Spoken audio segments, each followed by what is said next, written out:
The thoughts, views, and comments expressed by the hosts, guests, and callers on Beyond the Headlines are not necessarily those of management, ownership, or production unit of the Verizon Media Group. Beyond the Headlines is a production of ILTV Studios and cannot be reproduced or represented in part or entirety without express written permission of the Verizon Media Group. Beyond the Headlines is the intellectual property of the Verizon Media Group. Copyright 2021.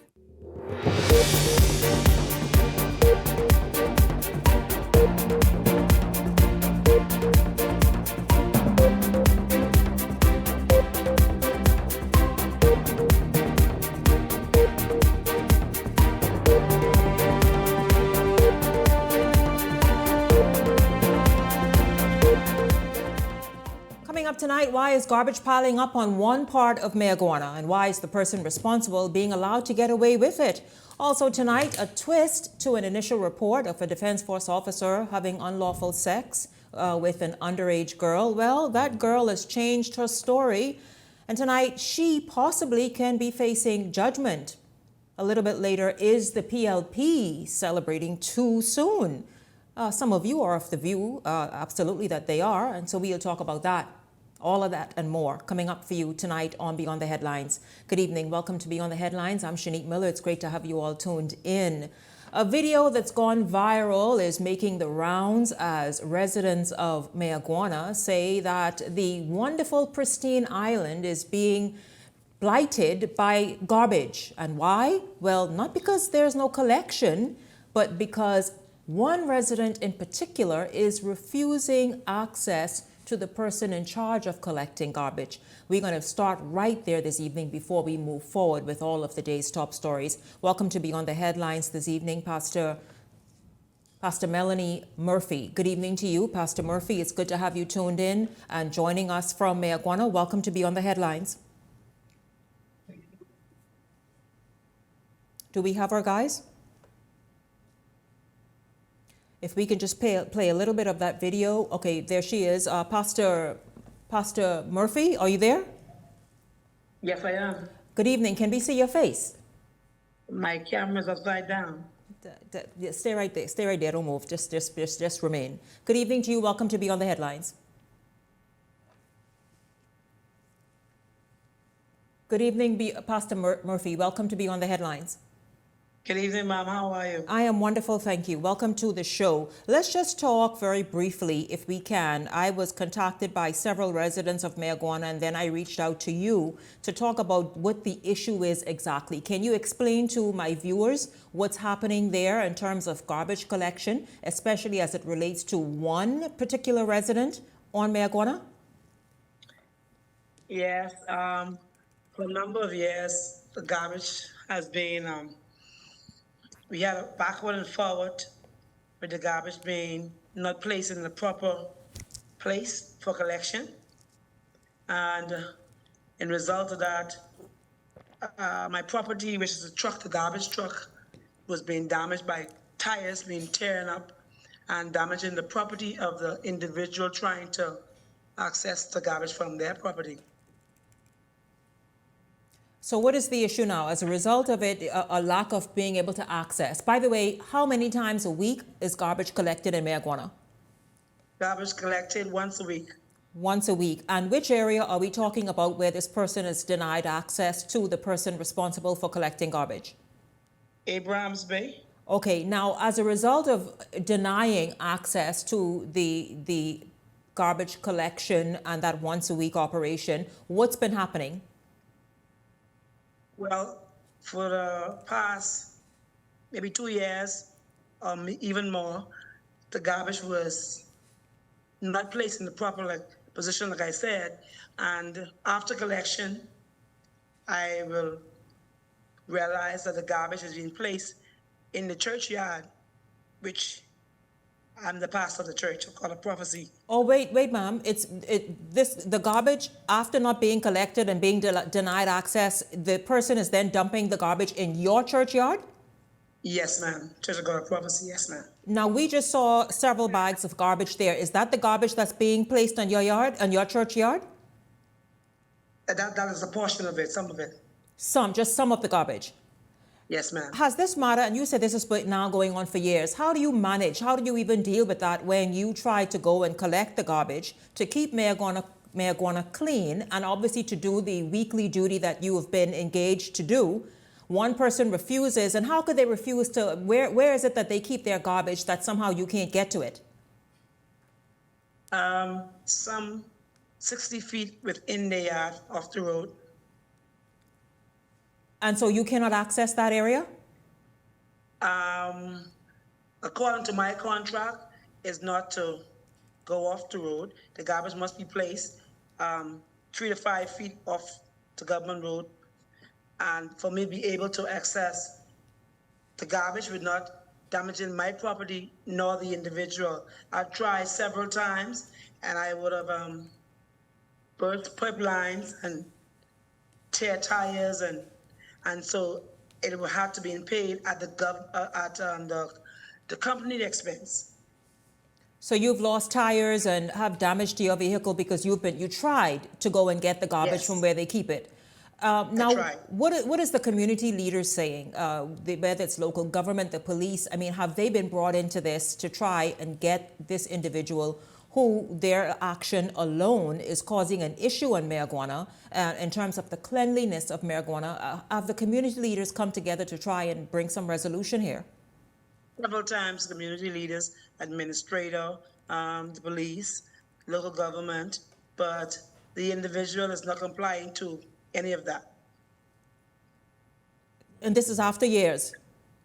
Yes, ma'am. What do you suppose is the answer? Where do you think the solution lies? Because if this person is allowed to get away with it, there's been no arrest, no?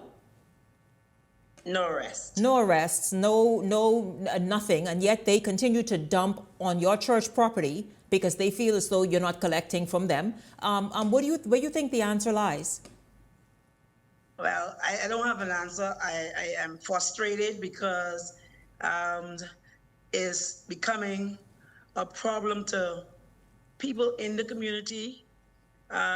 Issues arising with church members and the community because, you know, it's a problem. And so I am trying several times to give my right hand a peace, and it was never accepted. And so I'm at this point where I need a closure and an answer to this matter.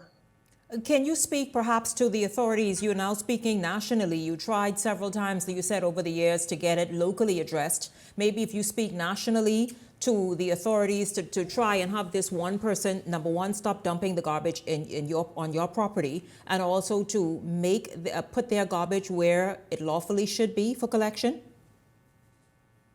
I have not spoken with anyone out of Mayaguana, no more than the local government, because I'm hired by the local government.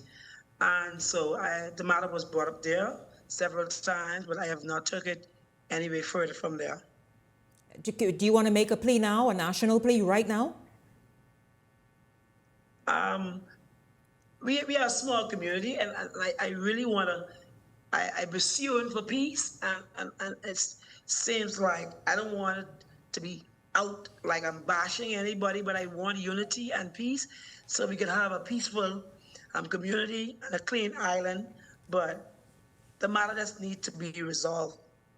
Yeah, I tell you, when like I told you before I spoke with you this afternoon, since morning, several residents reached out to me. They also gave that video there with those images on it, speaking about it because it's become quite an issue for Mayaguana to see garbage, to try and keep your island clean, as I've been told, and to have one person, just one, dumping garbage on another property that does not belong to them. You say residents have been talking and complaining about it, even your church members. What are they saying exactly? Well, for me being a leader, I have tried to hold the peace, not to retaliate back, and still trying to govern at the same time. And so all of this is becoming a problem because, you know, coming to a church service on a Sunday morning and seeing garbage is in the yard, it's going to affect even your worship. And so we try to be at peace and to quiet them down and moving forward. But it'd been an attempt several times to put the garbage to the road, and they would have broken down the bin that was placed to the road and take it back into the yard. And so I don't know what the next step is from here.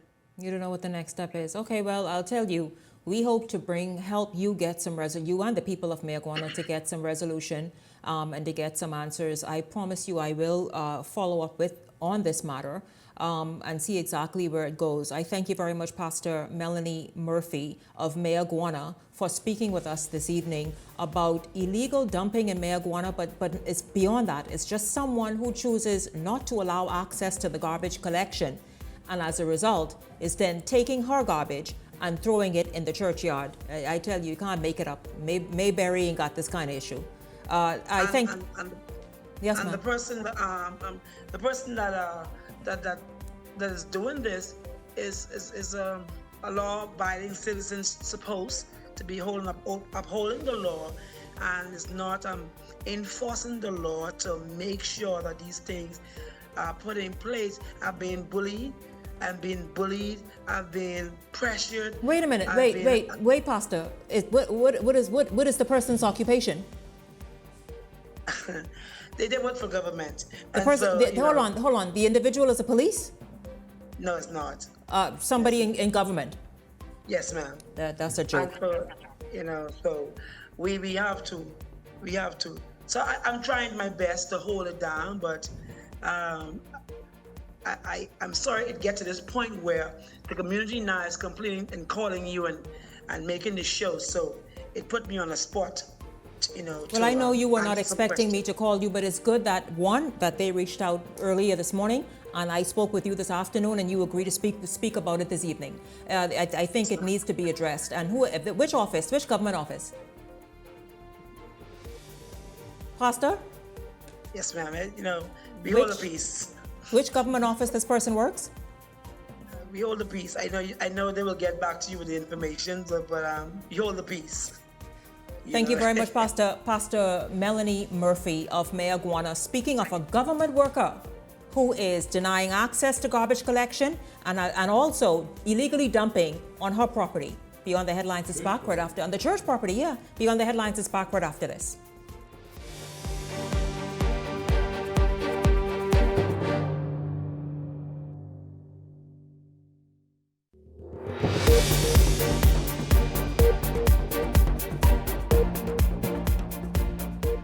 Hey, it's your boy Charlie Bahama here at Superwash, Superwash's newest spokesmodel. And I'm here to tell you about Superwash's large capacity washers and dryers for all your big loads. I know I see that Charlie Banana coming here just now. Luckily it's also big enough for me to hide it. I thought he was right over here where these large capacity washer and dryers is. They're big enough now to handle your big loads, Yeah, like your comfort on your blanket. But just look at us. Somebody forget to turn on the dryer. Oh, stop! Help! You hear something? Yeah, that's the sound of clean. Superwash washes you, processes you, and entertains you 24/7. In a world of imagination, even a little mess can be part of the adventure. But for a truly royal snack, we need a clean slate. A few drops of Penalin dish liquid makes even dried-on paint disappear like magic.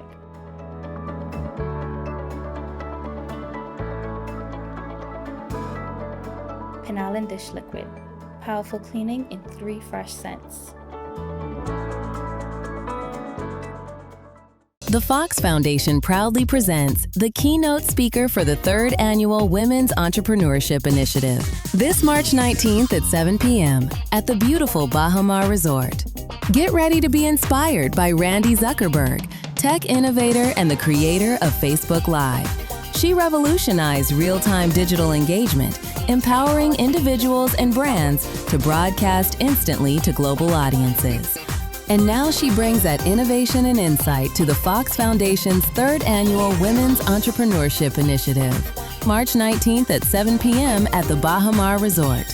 Under this year's theme, Give to Gain, join us for a night designed to inspire growth, spark opportunity, and strengthen the future of women in business. Play for fun, not for funds. In the Bahamas, we play hard, but we live smart. We love a little competition. A little excitement, a little thrill. And at Island Luck, gaming is all about entertainment. Shared moments, celebrating the wins, and enjoying the experience. The key is simple. Play for fun, not for funds. When you set a budget before you start, And know your limits, you stay in control. And when you're in control, the game stays what it's meant to be. Fun. so play for fun, not for funds. Must be 18 and over. Island Luck reminds you that it's only a game, so please game responsibly. This segment is brought to you by EV Motors Fleet Sales Division. For 2026 commercial vehicles, call 821-2403 today.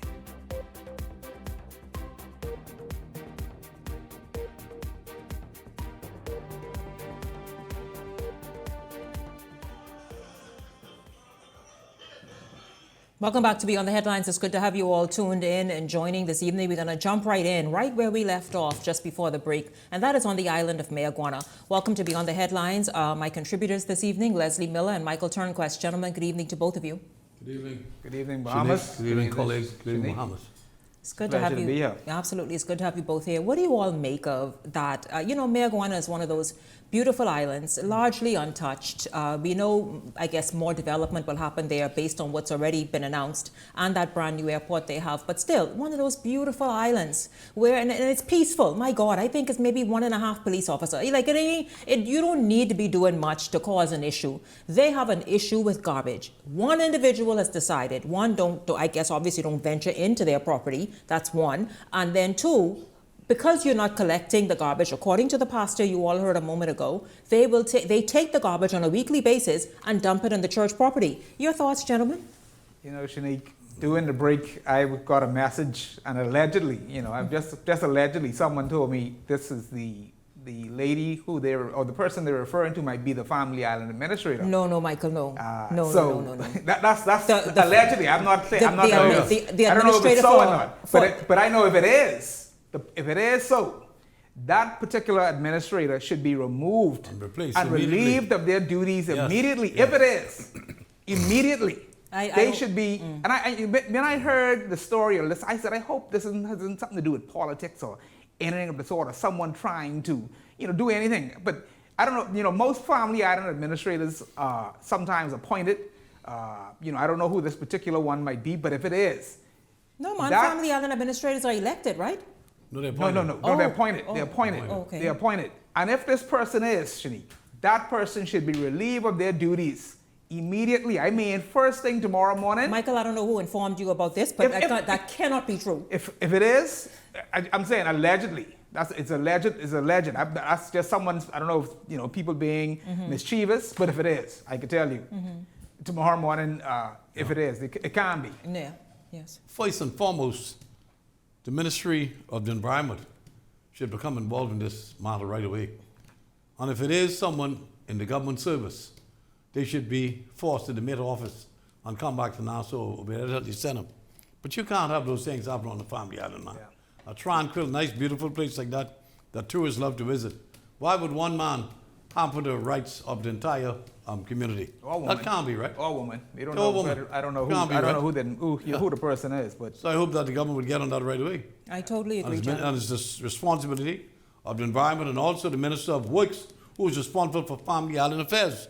Don't forget now. Yes. That's his responsibility. But it's always, and if it is, I've always found in a lot of cases you see Family Island administrators who are appointed to these islands, always going in these, in I call it tranquil, areas or islands where it's peaceful. People is a harmonious community that comes together and cause mischief, cause havoc that does not need it. They become bold and presumptuous. Yeah, it's just they think they're dictatorial.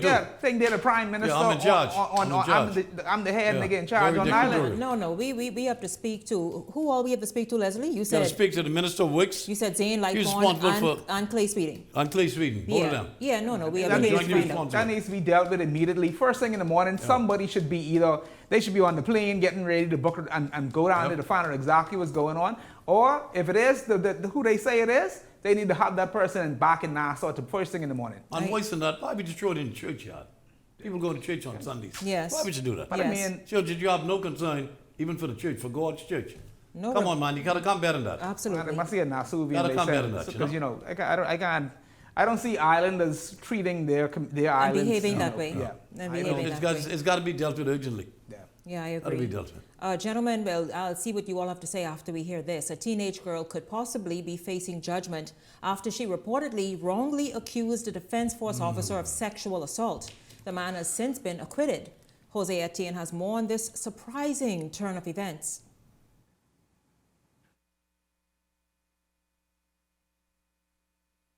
Janea, this Supreme Court case involving a now acquitted Defense Force officer and a teenager has taken a dramatic turn.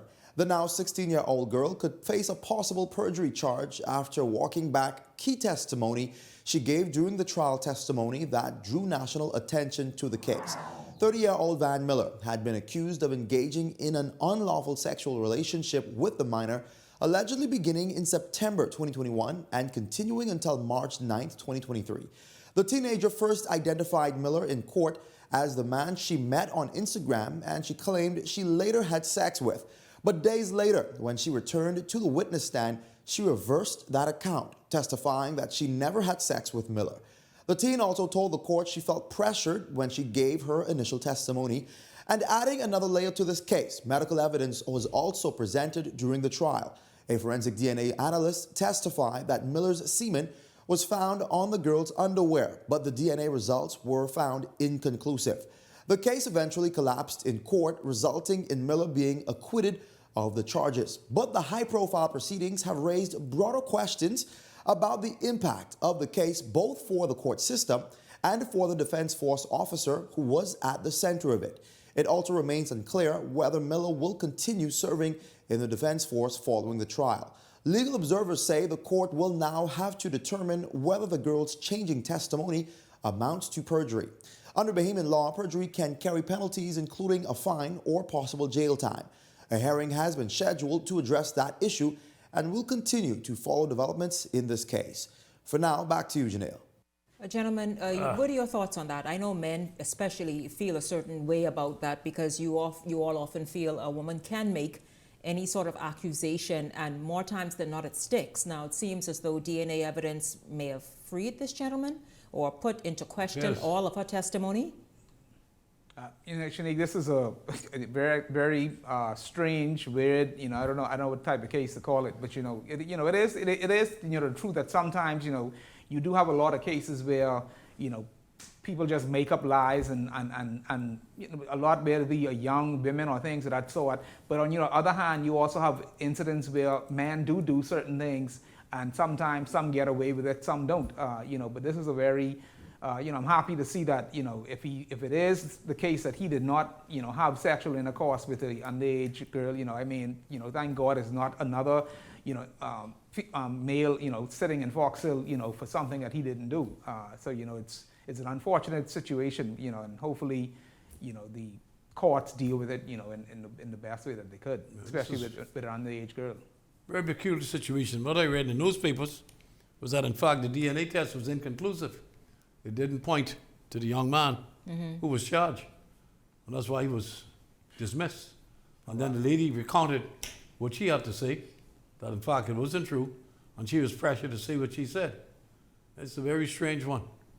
Let's hope it works out for the best, especially in the case of the young man who is a Marine officer, and the young lady, of course, who has a life ahead of her to live.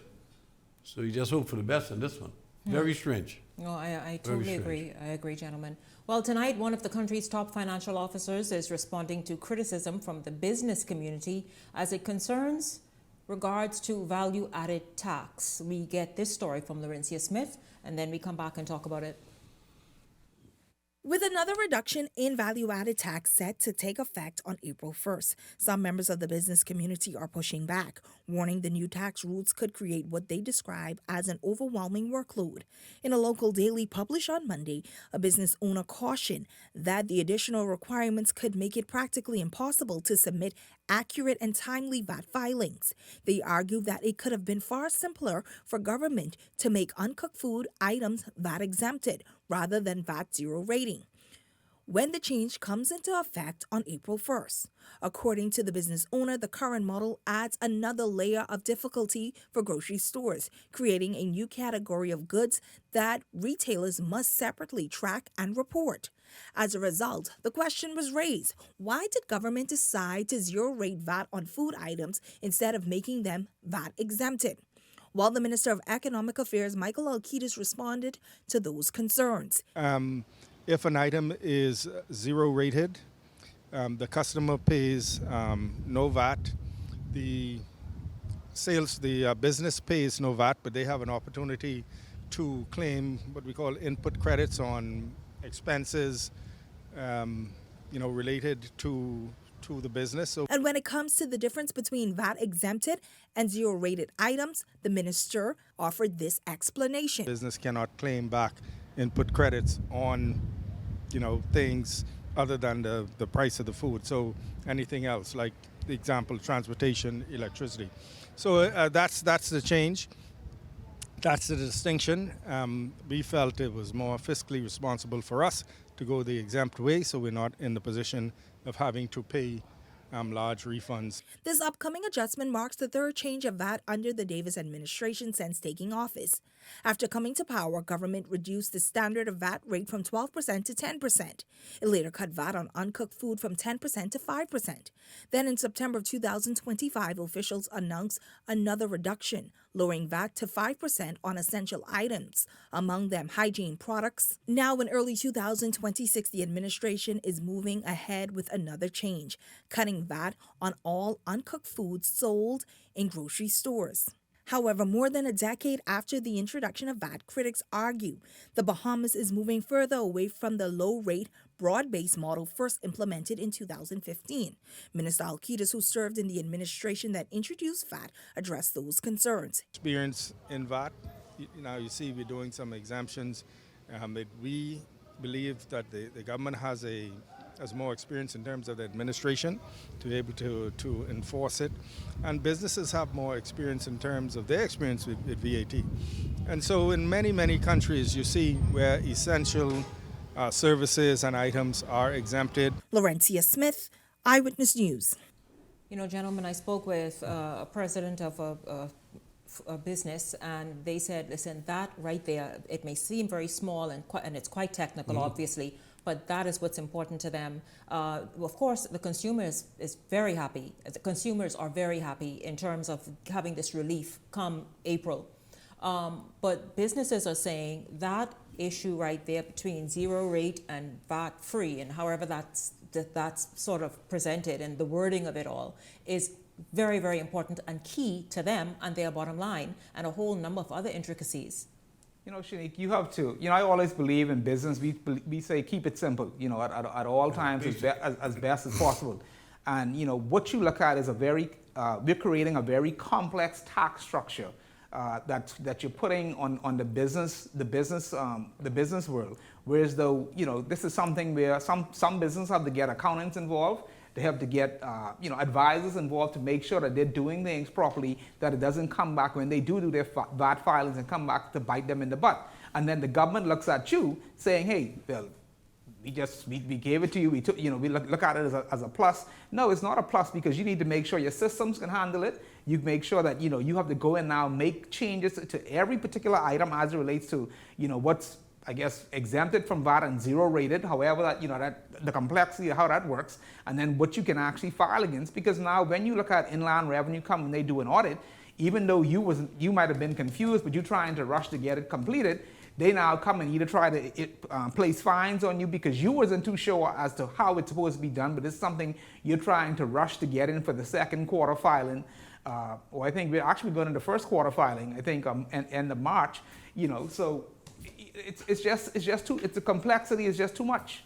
I think this is the case where the government under retailers, especially a supermarket on the volume of super value, it is just fair that those persons responsible in the Ministry of Finance go and sit with the retailers, all of the major exporters, and make it as simplistic as you can so that no one cheats no one else and the consumer is happy. I also want to wish Mr. Roberts the best, that he would come back to the Bahamas soon in good health, that God will keep him safe and sound, because the contribution he's made to our country over the years is invaluable. Let me tell you something.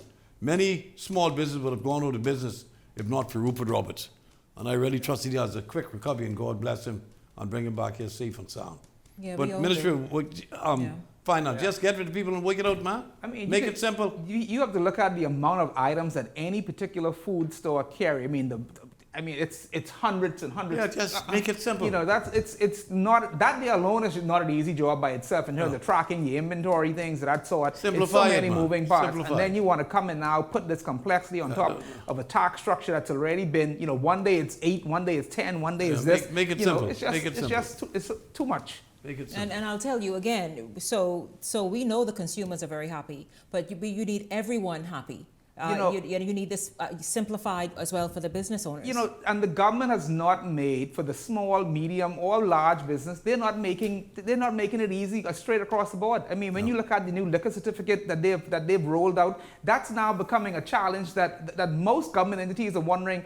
Well, you have places that have been in business 30, 40 years that you have now fiscal planning and saying, hey, we need you, we're not approving you anymore. To me, that's just ludicrous. But do you believe that's realistic? While it's a good idea, don't get me wrong, for years we've been talking about the fact there's a church, a liquor store, a school, all this stuff right there. But in Nassau in particular, that's just been allowed to just happen, just like spring up on you. Do you think it's realistic? I mean, where would you go and move a liquor store that is now in smack dab in the middle of a residential community and everything else? You got to get the hell out of that community. Here's what I give. When they talk about the liquor stores, they talk about the restaurants, the bars, and this, that, the next, and the number houses and all this. They don't look at the churches. You have a church on every damn corner. Every corner. You have some churches right side by side going straight up. I think Marshall Road or whatever road it is. You got almost 20 of them on there. But you know, because they're all getting it because it's tax free. It's non-viable, this, that, and the next. But they come and they kill the small and medium-sized businesses, those that have been there for 20, 30 years. They continue to put the hammer on them,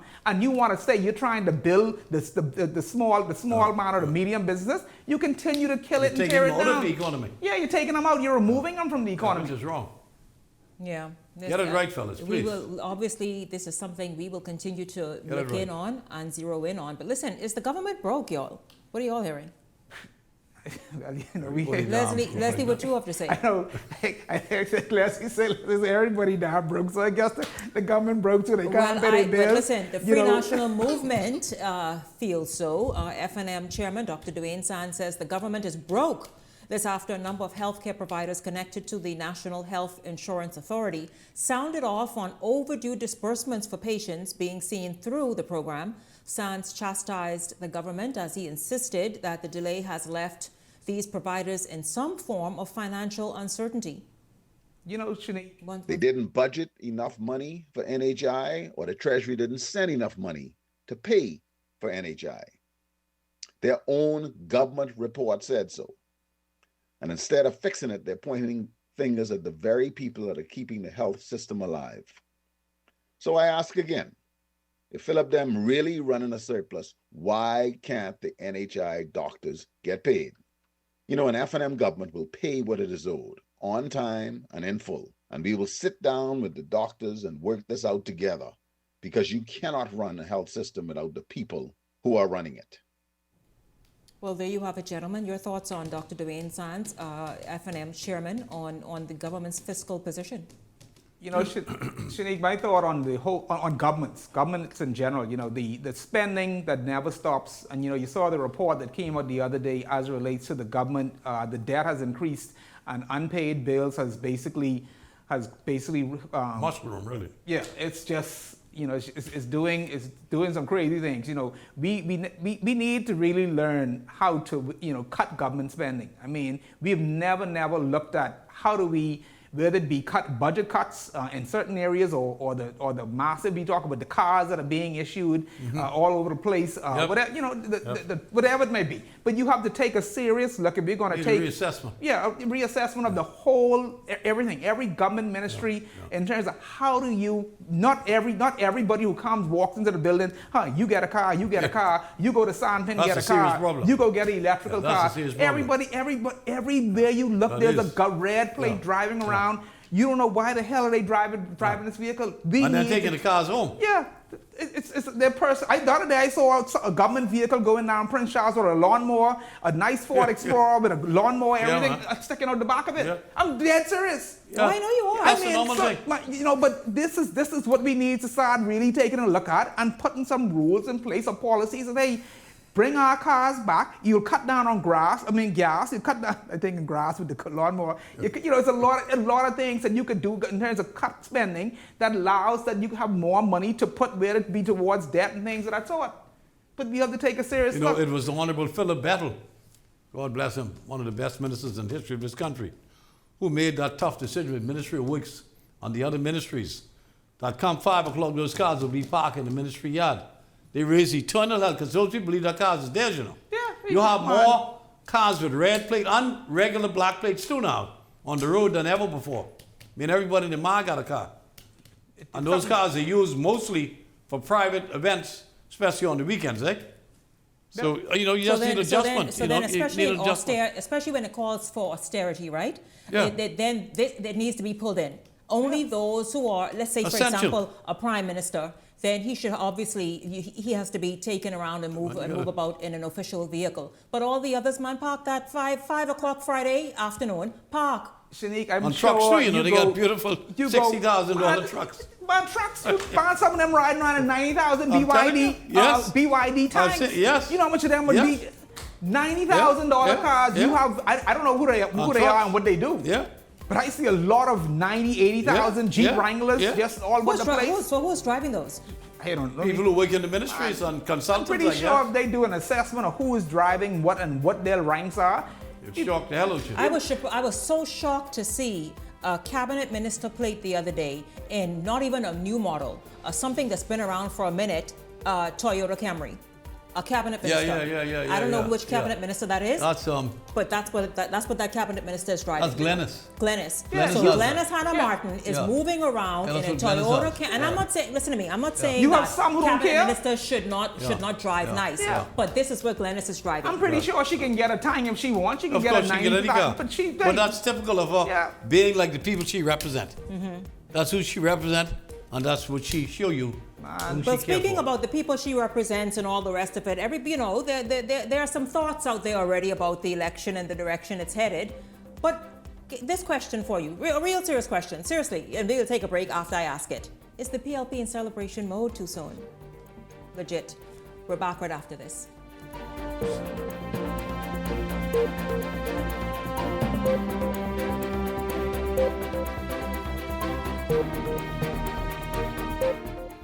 Hey, it's time to lock in your vote.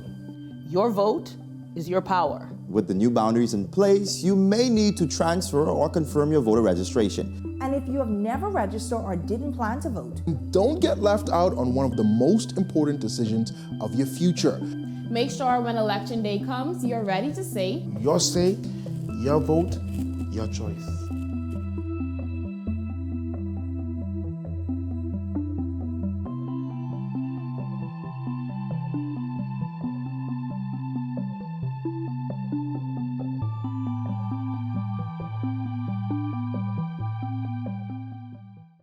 The race to 2026 is heating up, and the nation's voice is louder than ever.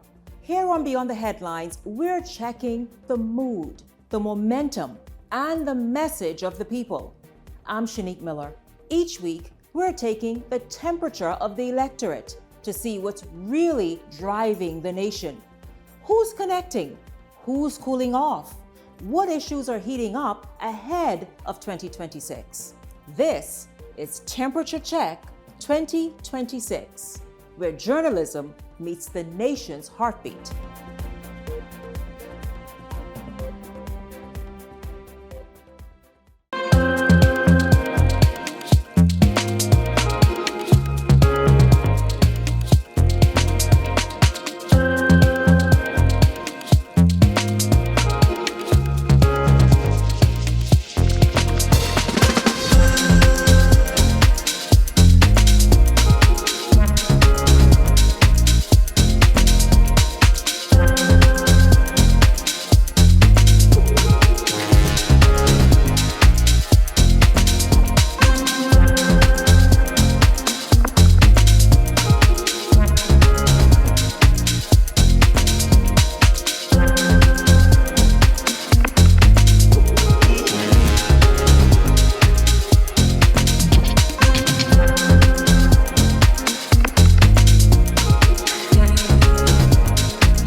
So you want a space. But not just any space. You need something with a little more potential. So how about 1,000 square feet of room to play with? Superb audio and video production capability, digital LED wall, full lighting grid, and about 124 seats to accommodate a full studio audience with so many other features.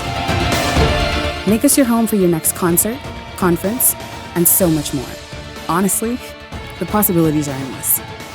Here at ILTV Studios, we'd love to bring your next event to life. So what do you say? Do you want our space?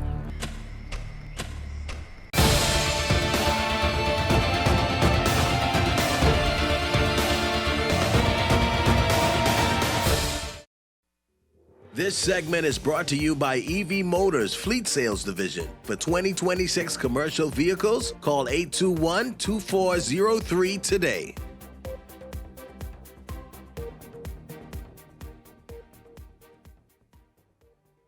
Welcome back to Beyond the Headlines. It's good to have you all tuned in this Monday evening. And so before the break, you heard me ask a question. Is the PLP celebrating too quickly? Now, Michael, you have been hearing little sip in quarters. I'll tell you, I've been hearing it. Because it's so engaging, I've even introduced a new segment on Beyond the Headlines, and the people enjoyed it because it's funny. But you said you were hearing some people say, listen, man, put some of that energy into actually getting more things done. Yeah, Shanique, it's so funny. I had a very neutral person as it relates to politics, and I always say we have a very large grouping of individuals who will make their decision at the very last minute in terms of who they're going to vote for. And I think I would put this particular person in that category, and to hear them say, and they ask the question, you don't find it that funny that the PLP are rejoicing early? I mean, and then they ask the question, what are they?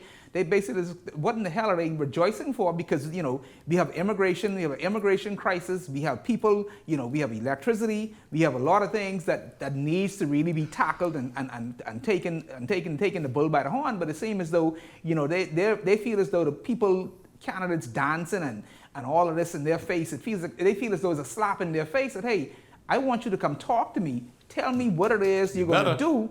I don't want to see you on social media jumping up and down and dancing and winding up and this, that, and that's because they feel as though this is not a time for rejoicing. This is not a time for games. This is a time, the country really needs to get its act together. We have a debt increase. We have the large debt. There's a lot of things that's just constantly ongoing. And you got to knock on these doors and tell people what you've done and what you're about to do, and maybe what you didn't get done and what you think you can get done before the election, and what you plan on doing right after election is completed. Leslie, what are your thoughts on that? It's unfortunate that some of the rookies that goes on the campaign trail are so inexperienced. I do believe that this campaigning is such a trivial matter. You can take 50 people on the street and just make noise and raise hell. Oh, that's Miss Jones, that's Miss Brown, that's Mr. Green. And we go in and just be in this festive mode. They don't understand. You have to go and find out what the views of the voters are. What are their views? How do they feel? What are the problems that they face on a daily basis? You got to go door to door. Dave and I have been doing that now for over 18 months. And you hear what the people complaints are. Number one is the situation where you like it or not with the passports. And especially after this guy who called himself the voice of the Bahamas, the Haitian fella. Oh, yeah. And the other biggety one from Abaco, the little fat ass. Who are you talking about? Pugsy. What do you name? Who drives the... Which one? The little puggy one. Who drives Abaco. That's Shanique's friend. Who drives the Range Rover. You had him on the show. Okay. That's your thing. And then the other one, who's the prime minister. He shouldn't go back and run for prime minister of Haiti. That's upsetting behaviors like hell, Yeah. That's one of the problems. The problem is the high cost of renting apartments and things. People are concerned with how are you as a government going to advance my life, not the trivialities, man. I think people are enjoying it. You need to get serious. But everyone is looking for a bit of relief, and that comic relief is really, quite frankly, it's doing what it needs to do. Yeah, but you cannot just run an election on that. You got to walk to win. That's a part of it, and people are embracing it. If you look at the comments, and if you look at the shares, people are loving this sort of new taking advantage of social media campaign. However, though, 1 second, Michael. Yes. However, if you base your campaign on only that, then you will be screwed come election night. So continue. No, you'll be totally screwed. Yeah. Because I'll tell you, address these things. Now, I have explored the passport issue. Leslie, many of these people are born here. Many of these You understand that? many of these people are Bahamian citizens. Yes. They are born here. But I've explored the passport issue with the chief passport officer. I'm not sure Very why. good man. I'm not Got great excellent. respect for He's him. fantastic. I'm Great not sure respect. what happened to but the is he immigration. aware of how many people going around with forged passport? He is not aware of that. No one is aware in this country of that. The fellow himself said it. The big guy who's the voice of the Bahamas said it. You go right down there. Leslie, who the hell is the voice of the Bahamas? The Who? big Haitian guy, man. Who's that? He lives in Miami. He works for the CIA. Whatever the hell he works for. He says he's the voice of the Bahamas. Leslie is no doggone. That's voice what of he the- said. Man, who the hell is it? You never seen that People guy? can say whatever they want to say. And he lives in Miami? Oh, yes. What's He his says name? he's the voice of the Bahamas. Matthias, yeah. Whatever the hell it Something like that. is. And he says you go right down the hill from immigration, and there's a fella there who got a travel agency who's Haitian, and he'll get your passport for you. They say that's a normal thing. But you don't think your boys help them too? Stop Who's that? Stop. You made the other one, what the hell he name? Man, I can't. Oh, God. He's on the show today. Who are you talking about? What is his name? Stop it, Leslie. Leslie, let's move on. George, Louis George. Louis? That's his name? Don't ask me no questions. What the shit name? Don't Louis ask me- something. don't ask me Louis no Dewey. questions. Don't ask me nothing. Listen to me. What I'm saying Louis is... Jo- yeah, Louis George. No, Louis but George. See, but what these elected officials must also do is have the persons in charge of these agencies speak to the Bahamian people. Yes. The person in charge of immigration was to have appeared on this show last week with the chief passport officer. He pulled out. Who's You that? understand? And why- I don't and- even and know why- who the and director. why is that? Why is that? Why Why the is dickens that? you can't Why- come here and sit and talk? Bring Is he your not the chief receipts person? and What you talk. mean? So sorry. Who's responsible? I That's have no Fred idea. Mitchell? No, it's a director of immigration. No, immigration. Oh, who's that's We have to be serious for protecting our borders. You know how much it makes no sense you repatriating. That's LaRoda. LaRoda's the guy who's in charge. LaRoda. Okay. But LaRoda's in it charge. makes no LaRoda. sense spending money to remove these individuals and put them on a flight, which costs the Bahamian taxpayers a lot of money, to take them, to send them to Haiti, and then within And 2 next weeks, week, Bahamas bring them back? Bahamas they bring them right back? back on a plane, Huh? right back in here. But we all know the Bahamas is very vulnerable when it comes to its borders. How can the Bahamas prevent? The United States can't necessarily Shanique, prevent that. I understand by I both, accept but that. when you coming back and you walking right through our airport with whatever documents you have, either the immigration officers at the airport are not, they're not either they're not knowledgeable enough to look at what is a fake document or I don't know what it is. Something got to be done. You got to get it right. Put it down there. You got to get it right. They are spotting the fakes, though. They are spotting the fakes. Really? I want to know, Michael, and you. I'm surprised at you because where you leave the Chinese, where you leave anybody else. There are so many other nationalities. There are so many. Sorry, we just happen to be. We just. It's all. They just happen to be the most. Now, we just talking about who is the most who's actually going to vote in this election. Now I don't know The if the Cubans do Chinese it too, you know. The Chinese A do it. lot of the Chinese don't. They're not All of interested in them do it. voting. All they want to do is come open up liquor stores and That's this, all. that, and the next and make money. Yeah. They want to make money and send it back. Start I don't with know, restaurant. you know, They get us big and fat. we talking about election now in terms of those who want to get to the poll and vote. The baby, see how far they get now. My problem comes now with the Chinese is when they want to open up a bar everywhere, what the Bahamians should be doing, but they want to be the one. They opening up everything. And nobody can tell you how they got the license. Yeah, exactly. No one. Nobody. No one. I've been Nobody. asking over and over. I said, Chief, how does he get a license? Potcake, don't ask me that, man. You get the Peruvians and life and But tea. it's so funny because someone just told me. You got the Africans with all the damn with all the car parts. Auto parts. Come on. The Peruvians, the Indians, the Chinese, the whites, the Yeah. whomever You got a lot. else, they're all over. But there are many right now, we're people talking here. about the ones who are interested in getting Bahamian passports Yes. and coming into our election. You don't see us asking, or the immigration, what the passport department saying, oh, we need Spanish people speaking at the post. No, Yeah. they say we need Haitian speaking individuals at the post in order to translate. So that is why the vexation. Yeah, Anyways, listen to this. So you all think the Bahamas only look for the dark-skinned people to go and try arrest, eh? Who come from the south. Okay. Get this, you all. All This right. is music to the ears of Abaco sports fishermen. Authorities in Abaco Oh, have yeah, that arrested guy, two yes, yeah. American men. I was so Get happy. that. Yeah, accused yeah. of operating an illegal Yep, sports yep, fishing charter yep. Bahamian business Yes. in our waters. David Lynn Mize and Charles Spencer. taken into custody, yeah. Who rolled in the teepee? Is that you, Valencia? Slattery. Keep on, man. were taken into custody in Treasure Key following an undercover operation by law enforcement. That's good. Officials say the investigation began in December of last year after reports that an overseas-based charter company was conducting unauthorized fishing excursions in Abaco. Authorities posed as customers and boarded a 28-foot contender vessel operating under the name Big Blue. After the fishing trip, the vessel returned to a canal where officers carried out an inspection. The boat was seized along with fishing equipment, electronic devices, and a large sum of money. Investigations into the matter are ongoing. Now, Michael, I know you are happy to hear this because for too long, people like you have had this unfair competition with these people pretending to get a permit just to come and sail in the waters, but operating a full business. Shanique, this has been going on from Timbuktu. I mean, I can't tell you for how long, 50, 60, 70 years.